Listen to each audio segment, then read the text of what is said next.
This is Python G, and we're back with another Python Talk.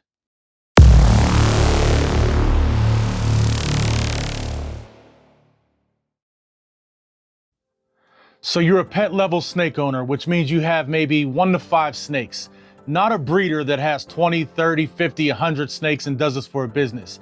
If you're a breeder that has that many snakes, you already know what to do when your snakes pass away.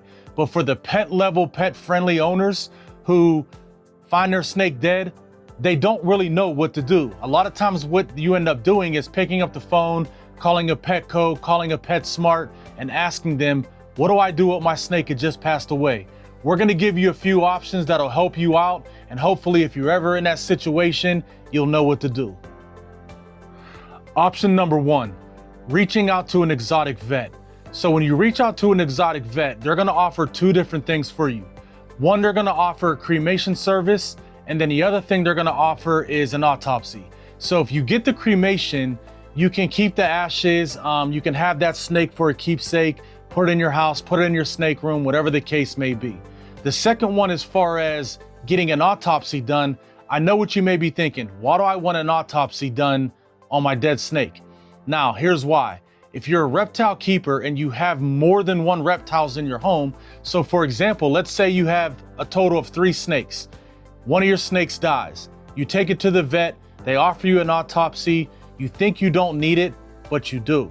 Here's why. You don't know what's wrong with that snake. Why did this snake just suddenly die in the middle of the night? This snake may be carrying a disease that could pass on to your other snakes or your other reptiles, whatever the case may be. So getting an autopsy, yeah, it's gonna cost you money, but it's also gonna give you a peace of mind and possibly keep your other reptiles safe. So that's why that's a great option. Option number 2, a home burial. So say you have your own land and you can bury your dead snake on the land. A couple key points to follow whenever you're doing this. First thing is, make sure you bury your snake at least 3 to 4 feet deep, not 1 to 2 feet. Make sure it's 3, preferably 4 feet deep. You don't want some scavenger animals coming through and digging up your dead snake and taking it and causing a mess. So burying it 4 feet deep is the safest bet that you could do to avoid any scavengers digging that snake up and taking it. The other thing is, make sure you're not burying your snake next to a water source. So you may have well water, whatever the case may be, but just make sure that you're burying it somewhere away from a water source. The other thing is, make sure you bury your snake away from a garden, preferably a vegetable garden. You don't want your dead snake that you buried 2 to 3 feet away from a vegetable garden that you've been growing vegetables out. So find somewhere secluded, somewhere away that you can bury that snake that's away from a water source, away from your vegetable garden, and that you can bury it at least 3 to 4 feet deep. Third option that you can do is contact your local animal control. What the local animal control is gonna do is they're basically gonna direct you what you can do.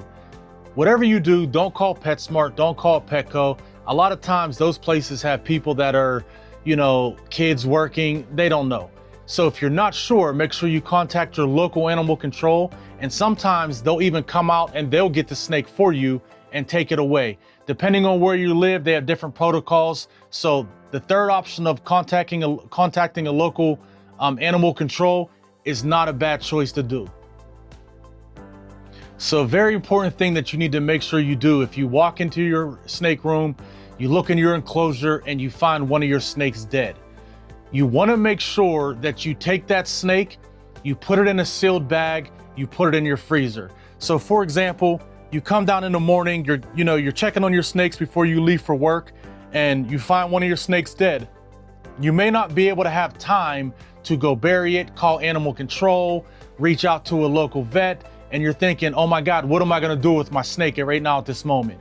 Get a sealed baggie, put the snake in there, seal it up, put it in your freezer, and then whenever you get time, later on that day, you can go about handling the snake and it passing away and what you're gonna do with it.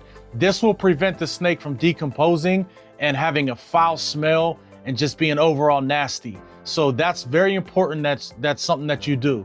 Please understand, these are living animals. Don't just take your snake and throw it in the garbage and take it and have the garbage people come take it and throw it out. Treat these animals with respect because they are living animals. Hopefully this helped you out for the pet level owners who just aren't quite sure, what do I do with my snake when it passes away? This is Python G from Champion Pythons. Make sure you like, subscribe, comment, and if you're ever in this situation and you're unsure, please reach out to us and we can help you.